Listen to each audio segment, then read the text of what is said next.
Então, pessoal, bem-vindos de volta. Que bom que está rendendo. Tô feliz, estou aprendendo muito, professor Ítalo. Obrigado. Pessoal, as dúvidas de vocês são essenciais. Vão falando aqui que eu vou acessando aqui o William, professor Ítalo, vou respondendo o que eu puder. Vai lá, Ítalo, William, continua o que tu estava falando. Oi. rapidinho, posso fazer uma Pode pergunta? sim, doutor.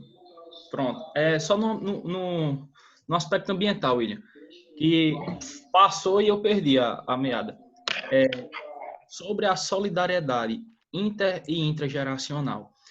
É, esse aspecto do isolamento social, muito se fala para deixar o isolamento horizontal e iniciar um isolamento vertical, não é isso? Isso. Dessa forma, pelo que eu entendi, quem não é grupo de risco continuaria trabalhando, não é isso?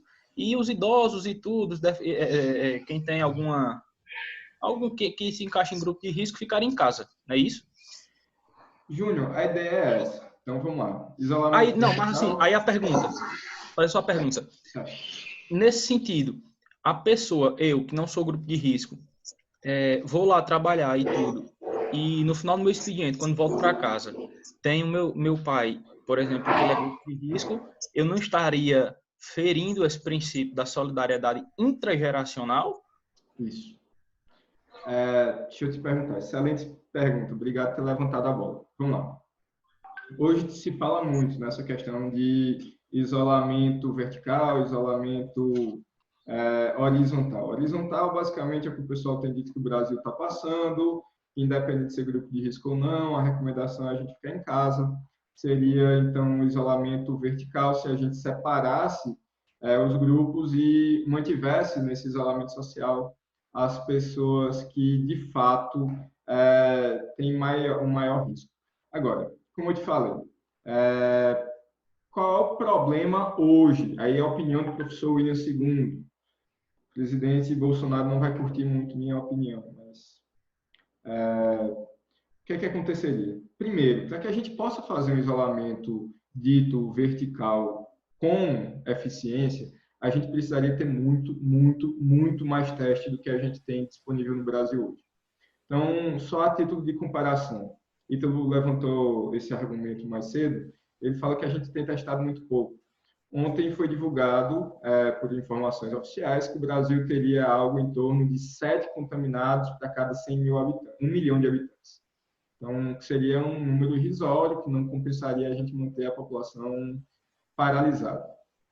Acontece que a gente tem testado, a média atual brasileira é 347 testes para cada 1 milhão de habitantes. Então, basicamente, eu estou dizendo que de cada 347, 7 saem com vírus, dos que são testados. Então, claro, infelizmente, a gente só está conseguindo testar os mais graves. Mas aquelas pessoas que não têm, como o Ítalo falou, era muito melhor que a gente soubesse que as pessoas estão contaminadas e a taxa de letalidade é muito menor do que simplesmente a gente argumentar que a taxa de letalidade é muito alta. O Iguatu seria aí de quase 50%, como o Ítalo chamou a atenção da gente. Então, primeira coisa, para um isolamento vertical ser bem feito, inclusive isso chegou a ser cogitado pelo ex-ministro da Saúde, é que a gente testasse as pessoas.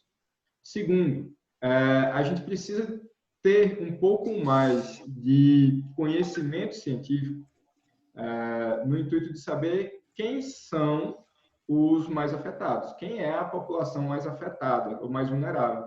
Porque, como eu falei para vocês, hoje, dos mortos no Brasil, 36% não tinham registros médicos de comorbidades pré-existentes. Então, se fala muito, morre pessoas com menos de 60 anos se for uma pessoa diabética, obesa, com problemas renais, hipertensa. E o que tem acontecido é que a gente tem praticamente 1 em cada 3 que não tinham nenhuma outra comorbidade. Então, seria interessante, concordo, seria interessante. Eu vi um estudo, não consigo lembrar se é na Itália, ou seria um estudo em inglês, de que a recomendação, eu li esse estudo já está com uns 15 dias, a recomendação é que fosse mantido o isolamento social horizontal para todos nos próximos 2 meses, que nesse país, nessa região do país, se sabe que essa população dita de risco, ela é importante economicamente, sim, mas se sabe que as outras pessoas que não são de um grupo de risco, por esse estudo, representariam 85% da economia. Então, seria liberado gradualmente a questão do comércio, a questão das indústrias, o próprio os restaurantes poderiam funcionar, mas desde que mantido um isolamento um pouco maior, 2 metros, por exemplo, de cada mesa. Agora, mesmo nesse lugar que já começa a se falar numa reabertura em 1 mês e 15 dias agora, se fala, por exemplo, em escolas. Eu não vi universidades na reportagem, mas escolas continuarem fechadas por pelo menos até setembro. Por quê? Porque normalmente nas escolas a gente tem um convívio muito próximo. Talvez nas universidades a gente tenha uma liberdade um pouco maior, porque a gente já está adulto, já consegue manter um distanciamento. Já criança, adolescente tem aquele convívio muito perto mesmo, passa para um colega e passa para o outro. Quem tem filho pequeno sabe que é só entrar na escola, começa as gripes, o piolho, etc, etc. Então, demoraria ainda pelo menos até setembro para reabrir. Setembro seriam o quê? Mais 5 meses? Então, para reabrir algumas atividades. Mas, em tese, 85%, e seriam mantidos todas aquelas pessoas com mais de 60 anos de idade ou com comorbidades já conhecidas, ainda em isolamento. Aí, para terminar de te responder, já tomei muito tempo da gente. É muito fácil para uma classe média, uma classe mais rica, fazer esse isolamento.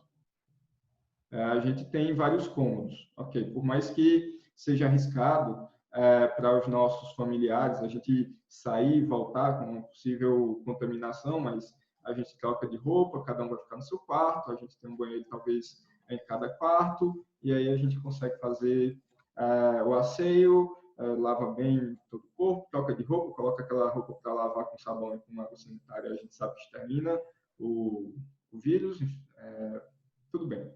Mas é aquela pessoa que mora, aquela pessoa não, aquelas famílias que mora pai, mãe, vô e vó e tio e 5, 6 filhos, neto.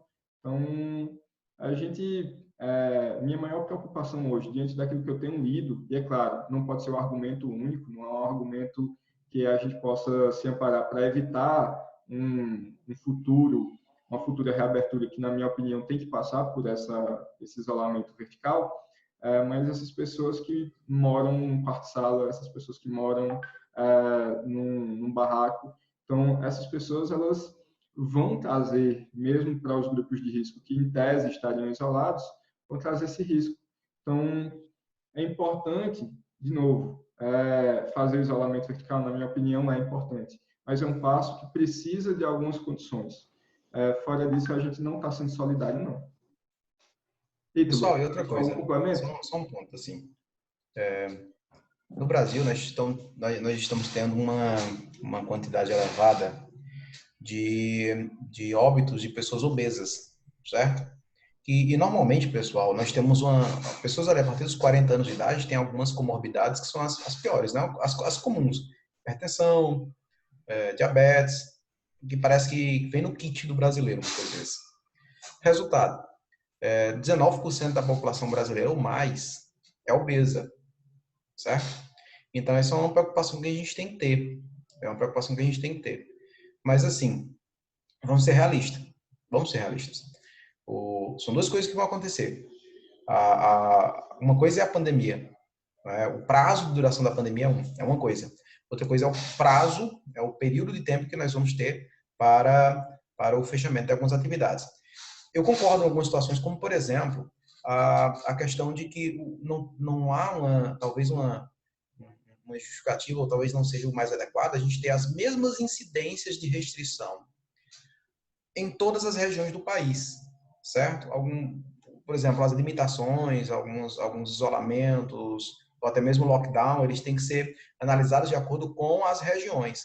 Porque, pessoal, o Brasil é um país continental. Então, a gente pensa no Brasil, a gente tem que entender essas realidades e tem que entender que, por exemplo, o Brasil ele vai ter uma evolução da pandemia diferente. Qual é o primeiro? Qual é o estado que vai ter a maior explosão de casos? Os dois estados que vão ter a maior explosão de casos, proporcionalmente, pessoal, vai ser o estado do Ceará, né? Talvez acho que Fortaleza é a segunda cidade com a maior quantidade de casos, e quando a gente coloca em proporção a população, se eu não me engano, Fortaleza consegue passar São Paulo, não sei ao certo. Então, Ceará, São Paulo e Manaus vão ser os estados com os primeiros picos. E depois vamos ter outros estados, vamos ter os outros estados, né? Então, olha só, é isso que a gente tem que pensar.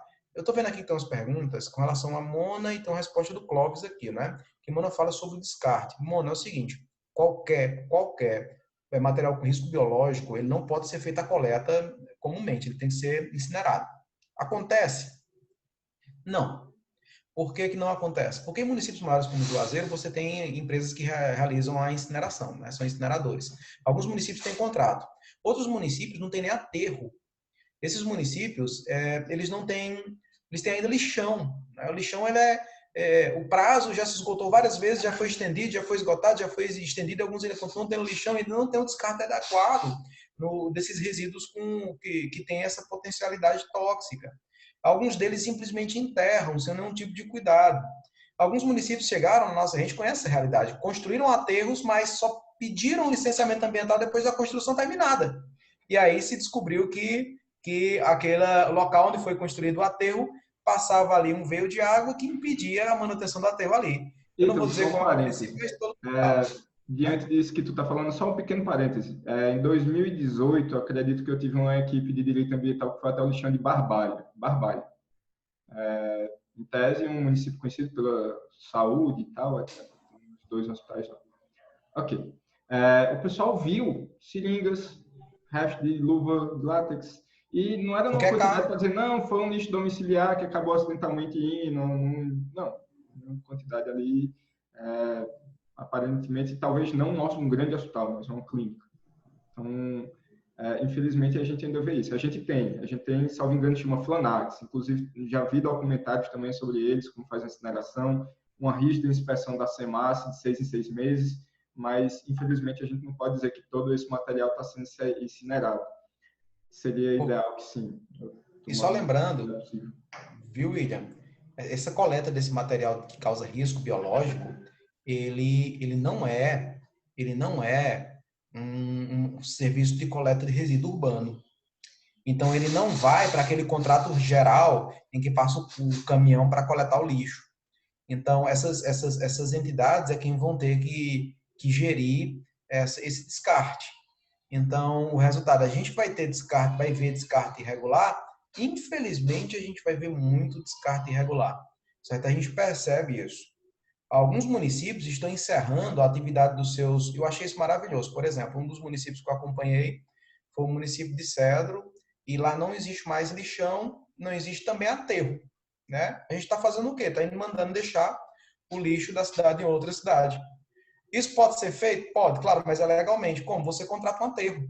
Então, você paga um aterro legalmente habilitado, com licença ambiental, com a SEMAS, tudo regularizado, e deixa o lixo lá. E o que é que você faz com o lixo hospitalar? Você contrata uma outra entidade e essa entidade vai incinerar. Mas, para municípios pequenos que não têm incinerador, aí vem um outro problema. Porque você vai ter que conseguir fazer um estoque. Então, olha só, materiais, imagina você, essa preocupação que a gente vai ter agora durante a pandemia, você tem que fazer estoque de material com risco biológico, com um alto teor de contaminação, como é no caso da Covid, e você vai ter que gerir aquilo dali para depois de determinado período de tempo ter que deixar em algum local. Então, o descarte desses resíduos com risco biológico, ele é uma preocupação que a gente vai ter e que realmente, Mona, a gente não está vendo a discussão dele em âmbito nenhum. Pelo menos na administração pública a gente tem pouco discutido ele. Clóvis, eu acho que tu levantou a mão aí. Pode ligar teu microfone. Ok, doutor. A minha pergunta retorna aqui para a tua fala, certo? Ela consiste no seguinte. Muito se discute aqui sobre a eficácia do isolamento horizontal. Isso é indiscutível, certo? Mas a gente tem que levar em consideração as particularidades do Brasil, né? Por exemplo, a Europa, na Itália, que está sendo a principal razão de se manter o isolamento horizontal seria os estudos realizados na Itália, posteriormente na Espanha. Só que lá a gente observa que a população lá é 50% ou mais de idosos. No Brasil nós temos 10%. Certo? O nosso PIB é semelhante ao da Itália, praticamente idêntico, diferença de poucos milhões entre o PIB da Itália e o PIB do Brasil. Só que nós temos uma população 4 vezes maior. Nós temos uma população... Oi? Per capita você tem uma diminuição muito grande do recurso.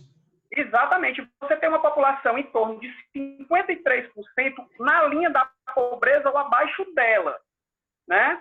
Então, a gente tem próxima da linha da pobreza ou abaixo dela. Então, o isolamento vertical, ele é conveniente. A classe média é conveniente.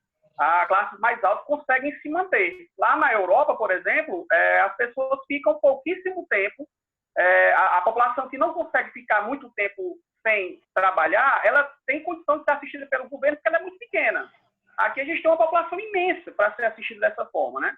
Então, eu acredito que o isolamento vertical, eu vi aí o William falando, que tem a situação da população jovem trabalhar e a idosa ficar em casa. Se a gente parar para pensar no custo de manter 247 milhões de pessoas em casa, ou de se isolar 10%, qual seria o custo mais viável? Se o governo isolasse as pessoas, se o governo se responsabilizasse de captar os idosos, que é o que se vem se discutindo. O Estado do Rio de Janeiro, inclusive, já adiantou esse projeto. Ele tem 2.000 vagas para idosos que moram em comunidades. Dessas 2.000 vagas, pelo menos eu acompanhei até quarta-feira da semana passada, apenas 14 tinham sido ocupadas. Então, é uma coisa meio que cultural do brasileiro não sair, né? Até o momento, apesar dos apelos do governo, não está saindo. Eu acho que, como você mesmo mencionou, Ito, essa epidemia vai até 2022. Então, dessa forma, a gente, de um momento ou outro, nós vamos ter que conviver com o vírus. Né? Não é indiscutível isso. A gente vai conviver com esse vírus. A epidemia praticamente não se iniciou no país. Então, até que ponto o isolamento horizontal pode ser mantido por decreto e essas multas serem aplicadas sem serem flexibilizadas? Porque as pessoas precisam se sustentar. Nem todos estão sendo assistidos pelo Estado e essa assistência, além de demorada, é insuficiente. Então, como a gente vai conviver com isso? Até que ponto vai haver a desobediência civil e isso lá na frente não vai ter nenhum tipo de prejuízo? Clóvis, como tu começou falando pela minha fala, eu vou pedindo licença para o professor Ítalo para começar a responder. É para você. Primeiro, mas eu quero sua ajuda, Ítalo. Acho que a pergunta é excelente. Apesar de que aparentemente é dissonante daquilo que a gente falou durante um tempo, mas pelo contrário, acho que vem reforçar muito a nossa necessidade de buscar o tão falado equilíbrio quando trouxe para vocês o direito ambiental. A gente tem que procurar, se eu falo em desenvolvimento sustentável da maneira mais simplória e não um pouco mais complexa, como a sustentabilidade nos traz mais dimensões, eu tenho que lembrar pelo menos 3 pernas. Eu tenho que lembrar da questão social, da justiça social, eu tenho que lembrar da proteção do meio ambiente, eu tenho que lembrar também. Eu tenho que lembrar da questão econômica, até porque a questão econômica ela é quem vai financiar todo o resto. Então, a gente tem que, em algum momento, parar de entender que existe uma polarização. Ou você é do comércio, ou você é da saúde. Quando a gente faz isso, a gente chega na famosa escolha de Sofia. Olha, tu tem que derrubar uma pessoa no precipício. É tua mãe ou teu pai? Nenhum de nós quer tomar essa decisão.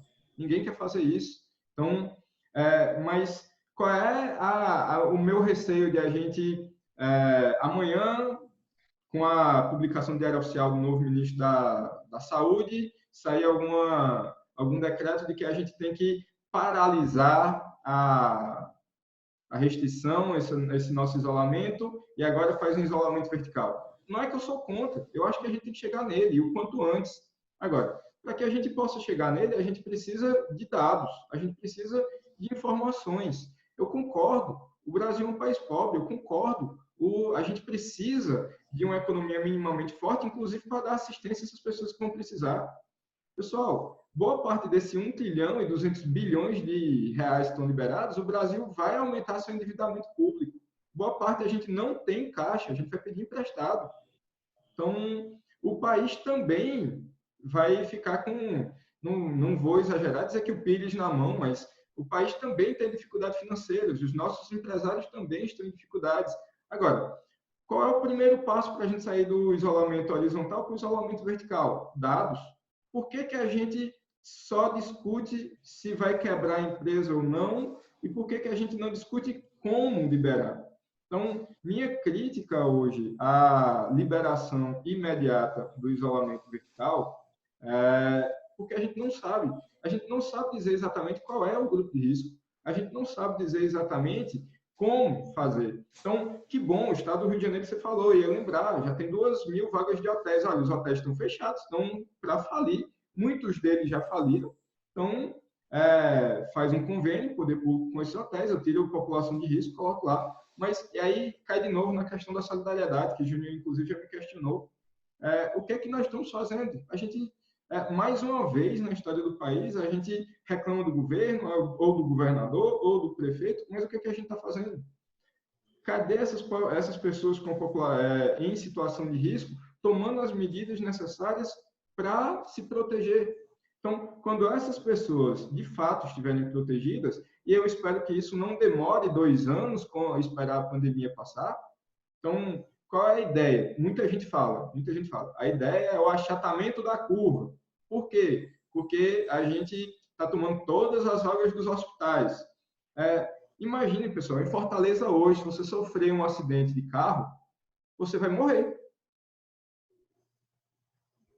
Porque você não tem onde ser internado. Se um parente nosso sofreu um infarto, precisar... O Brasil é um país que 70% das UTIs são ocupadas por acidentes. AVC, pessoal.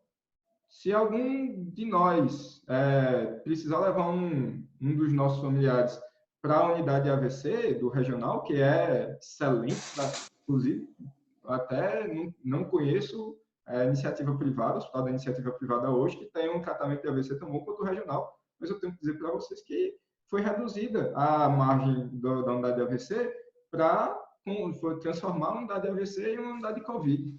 Então, a gente precisa, sim, em vez de continuar atacando um lado ou outro, ao invés de levar pela ideologia, não estou dizendo que você fez isso, Clóvis, pelo contrário, acho que você enriqueceu o nosso debate, mas a gente procurar uma maneira de fazer isso adequadamente. A gente precisa desse isolamento vertical.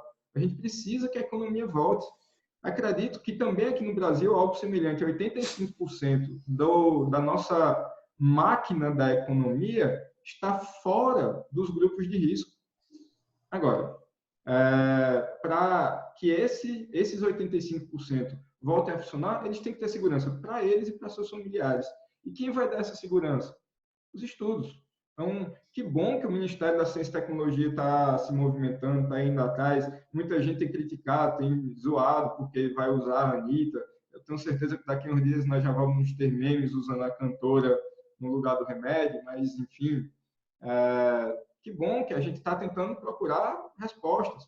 Quanto antes essas respostas possam ser discutidas e debatidas, eu tenho certeza que nós temos um comitê de crise que quer abrir. Agora, sim, de fato, eu reconheço. Olhando as notícias, como eu falei em algum momento para vocês, se informem, mas por grupos jornalísticos de veias diferentes, vocês vão ver que tem muita política por trás. E aí, quando tem muita política por trás, eu disse, eu vou precisar de ajuda de Ítalo. Ítalo, ajuda aí. William, assim, quando a gente fala até essa questão econômica, esse ponto do Clóvis é um ponto de preocupação nossa, e para quem faz parte da administração pública, pessoal, vocês têm que entender uma coisa, nós estamos preocupados demais com o fato econômico, porque a primeira coisa, o Estado não produz dinheiro, certo? O Estado não produz dinheiro. O Estado retira seu dinheiro do tesouro, e tesouro é uma fala carinhosa que nós utilizamos para nos referir ao contribuinte, né, praticamente. Então, a gente arrecada com a atividade tributária, essa atividade tributária depende da produção de riquezas. E aí o problema a gente tem que ter o estudo que a gente tem que fazer tem que ser um estudo muito sério, porque as consequências econômicas, elas têm que ser interpretadas em dois parâmetros. As consequências econômicas do isolamento e as consequências econômicas da quebra do sistema de saúde. Se a gente olhar, por exemplo, eu li há um tempo atrás, eu estava lendo há um tempo, eu já tenho lido, algumas, e foi uma discussão, inclusive, que eu tive com um primo meu que é médico, porque exatamente esse ponto, eu defendendo essa questão do Clóvis, e ele batendo comigo esse ponto, né, de que e a defesa dele era de que o Brasil deveria fazer o quê? Deveria se endividar, deveria realmente pedir empréstimos com FMI, mas conseguir ter algumas medidas radicais no início para conseguir limitar o contágio e depois retomar a economia. Por quê, pessoal? Porque alguns estudos demonstram que para a economia, a generalização da pandemia e a quebra do sistema de saúde seria muito pior do que os efeitos de um isolamento. Além disso, nós temos alguns estudos com relação à última grande pandemia que nós tivemos na história recente, que deixou mais de 100 milhões de pessoas mortas, que foi a pandemia da erroneamente chamada gripe espanhola, né, pessoal? Que na verdade surgiu foi nos Estados Unidos, se eu não me engano. E essa gripe espanhola, pessoal, as cidades americanas que adotaram o sistema de lockdown foram exatamente as mesmas cidades que se recuperaram economicamente mais rápido, certo? Então, resultado.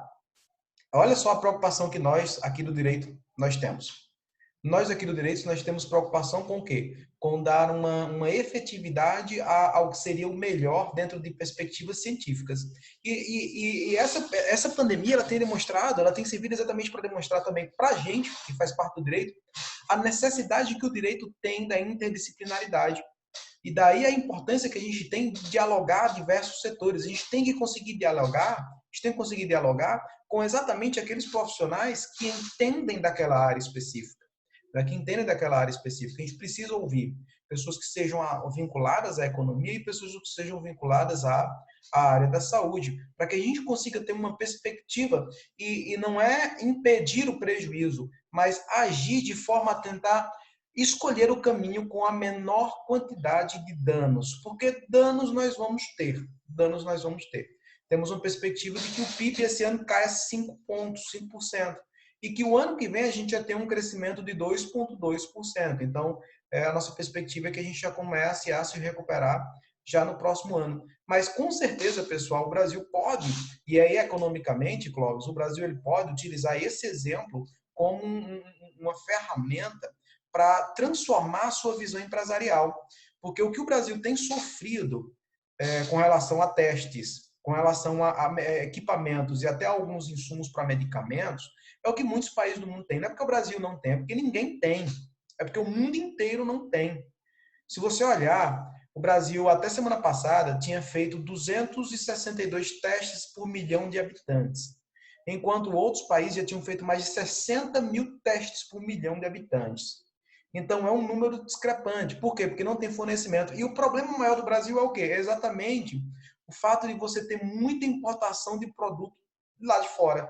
Então, você tem que criar, a gente vai ter que repaginar a economia brasileira e começar a voltar a investir exatamente na produção que é feita de forma interna. Porque a nossa extrema dependência com fatores externos tem trazido consequências mais sérias ainda. O exemplo os nossos respiradores. Respiradores custam 15 mil reais, estão sendo vendidos a 60, 70 mil reais. E recentemente, eu conversando... Oi, deixa eu Clóvis. só fazer uma observação. Sim. Meus irmãos são da área de saúde. A gente estava conversando sobre essa questão das UTIs. Né, a gente está vendo aí o pessoal criando aqui no estado do Ceará, né, 200 leitos de baixa complexidade, com 60 leitos de alta complexidade. Aí eu me perguntando, cara, como é que eles estão criando esses leitos se não tem respirador no mundo? É o que você está mencionando. Na verdade, Hidro, muitos hospitais têm os respiradores, só que aqueles leitos não são considerados UTIs, porque a única diferença não é certificado. O quarto comum e o quarto UTI é para você dizer que tem uma UTI, você tem que manter uma equipe. Você tem que ter o intensivista, o fisioterapeuta, o enfermeiro. Ali, por mais que não tenha ninguém ocupando o quarto, aquela equipe tem que se manter. Aí o hospital pode dizer, o estado, eu tenho uma UTI. Então, assim, por que os estados estão conseguindo se organizar e reorganizar esses respiradores? Porque eles já existiam em quartos de média e baixa complexidade que não tinham características de UTI. Então, a gente tem uma situação no SUS, porque é um sistema que eu sempre defendi muito, acho interessantíssimo, bem melhor do que nos Estados Unidos, por exemplo, né? Que não existe sistema único de saúde público lá. Então, assim, a gente tem um sistema bem mais interessante aqui nesse sentido. Então, o que é que eu vejo dessa questão do Brasil, essa especificidade que a gente está discutindo aqui? Eu acho que o pessoal está querendo fazer uma dissociação entre a economia e a vida, como se fosse uma escolha. Né? Como é que nós vamos alimentar num país essencialmente agrícola 247 milhões de pessoas? As cargas, elas têm que ser, as safras, ela tem data certa de colheita. Se você perde essa data de colheita, você simplesmente perde a colheita. Certo? E essas datas não são longas. Por exemplo, o milho, só citando, você tem menos de 4, 5 dias depois que o milho já está pronto para colher. Aí ele já começa a perder. A soja deve ter coisa de 25 dias. Então, se a gente para a cadeia de produção, o dano que eu estou enxergando é que ele vai ser um dano muito grande a longo prazo. Entende? Então, assim, a fome, ela certamente mata, né? A doença, ela pode matar. Então, não tem solução fácil. Não tem cara, eu estou apontando para um horizonte fácil. Mas eu acredito que uma resposta simplista, lockdown, para tudo, na situação que a gente vive hoje, com o tipo de tecnologia que a gente vive hoje, que difere muito da época da gripe espanhola, é muito complicado a gente tomar uma decisão uníssona assim e ponto. Tem que se discutir vários pontos. Mas hoje, veja, Clóvis, em nenhum dos sistemas de lockdown viáveis que nós temos uma paralisação total da cadeia produtiva. E é exatamente isso que a gente tem que conseguir construir. Tecnicamente falando, a gente tem que conseguir construir. O maior problema que eu tenho visto, né, o maior problema que a gente tem visto, principalmente na administração pública, é a incerteza. E essa incerteza muitas vezes está derivando do ponto que é onde você se manifestou recentemente, que é a necessidade de você conseguir criar um consenso. Tudo tem se resumido na necessidade de a gente conseguir criar um consenso. Mas o que a gente tem visto é que cada vez menos a gente tem construído ou conseguido construir ferramentas para gerar um consenso. Porque se a gente tivesse a construção de um consenso a nível geral, as atitudes que a gente teria seriam mais fáceis. Porque para o Brasil, pessoal, essas decisões com relação ao combate à pandemia não deveriam, em tese, ser regionalizadas. Regionalizadas que eu estou dizendo como? Decididas meramente por prefeitos e pelos governadores, mas sim coordenadas de forma ampla por um governo central, porque aí você tinha um planejamento a nível geral. Eu não estou dizendo que eu vou retirar a competência dos estados e dos municípios, mas que a atividade de coordenação para o desempenho dessas atividades, ela deveria ser uma coordenação da atividade central. Oi, professor William. Só um detalhe. Deixa eu dizer uma coisa, pessoal. O STF, por uma decisão monocrática ainda lá do presidente, o Dias Toffoli, ele já julgou isso, essa questão do lockdown. Depois eu posso passar para vocês, eu não decorei de cabeça, mas foi numa questão do mandato de segurança que o SS, deixa eu passar lá para vocês. Eu não estou conseguindo passar aqui para o meu Google Chrome, mas ele foi decidido da seguinte maneira: o município de Teresina, no Piauí, tentou fazer algo próximo do lockdown, utilizando o que está na lei 13.911, que a gente já falou dela hoje, e ele falou basicamente assim, olha, é viável, sim, na legislação atual, você... é igual a Globo, mas assistindo a gente junto com o jornal, tá bom. Mas, seguinte, pessoal, voltando. É possível o lockdown ser declarado pelo Estado, é possível ser declarado pelo município, desde que haja uma recomendação da Anvisa. Isso está na lei. Está na lei que foi votada. Ok, a gente precisa de uma política geral. A gente não pode, porque gosta ou desgosta do presidente que ocupa, sair do nosso pacto federativo e não respeitar as diretrizes de ordem geral. Então, a gente precisa de uma diretriz de ordem geral da Anvisa. Dizer que é lícito, sem uma recomendação do Ministério da Saúde, a realização do lockdown em determinado município, eu tenho que confessar a vocês que isso ultrapassa, na minha opinião e na opinião do então presidente do STF, a competência de um município. Então, ele está indo além do que o governo federal determinou. Então, isso que Clóvis falou é verdade, pessoal. Nossa região, que não chove tanto assim, esse ano tem sido bem atípico, mas, de fato, se depois que o milho seca cair uma chuva, não precisa nem ser 5 dias, vai estragar na roça. E qualquer outro grão. Então, Depois que secou, eu não posso correr o risco de ter umidade, senão vai estragar, vai apodrecer aquele grão. Então, eu preciso manter a economia girando. É verdade, eu não posso dizer que existe um antagonismo entre economia e saúde, é verdade. Agora, já que a gente está falando em economia e nos faltam 4 minutos, eu queria deixar uma coisa no juízo de vocês. Hoje se fala muito na China, da responsabilização da China. A China, China, ok, desculpem a brincadeira com o Donald Trump, mas o mundo todo, pessoal, nas últimas 2 décadas, no intuito de cortar gastos com os direitos trabalhistas, mandou tudo para a China. Depois de um tempo, começou a dividir com a Índia. Hoje é que a gente sabe que a Índia é a farmácia global. 85% dos compostos do princípio ativo, o concentrado, é feito na Índia e é vendido para os outros países. Então, quando nosso presidente diz que nós produzimos cloroquina, aí no dia seguinte a gente descobre que a Índia talvez não mande mais o carregamento do concentrado de cloroquina para a gente fazer aqui. E a China, por que não tem ventilador? Pessoal, eu li uma matéria dizendo que a USP desenvolveu, tem uns 3 anos, um respirador que custa R$5.000, mas isso nunca foi colocado para frente. E aí a gente continua na dependência de importar da China, porque na China nós não temos normas ambientais, então não precisa pagar licenciamento, não tem um custo embutido das normas ambientais ali, não tem um custo embutido das normas trabalhistas, não tem um custo embutido das normas previdenciárias. E aí, eu posso dizer que essa nossa economia dependente da China, China dependente, ela é sustentável? Eu acho que uma das coisas que a gente tem que começar a pensar, pessoal, sim, nós temos empresários, nós temos muita gente boa, nós temos muita coisa boa no nosso país, mas por que a gente continua exportando o grão e trazendo de volta o molho shoyu? Porque a soja traz o molho de volta. Por que a gente manda o minério de ferro e traz de volta o aço em barra? Então, praticamente toda essa transnordestina a gente fez com o trilho de ferro foi importado de aço da China, feito com minério tirado em Minas Gerais ou no Pará. Então, tudo está indo para lá. Será que é sustentável a gente mandar tudo para a China? E aí eu acho que precisou de uma pandemia como essa para a gente começar a analisar. Será que vale a pena tanto cortar alguns gastos e depois a gente ficar na mão?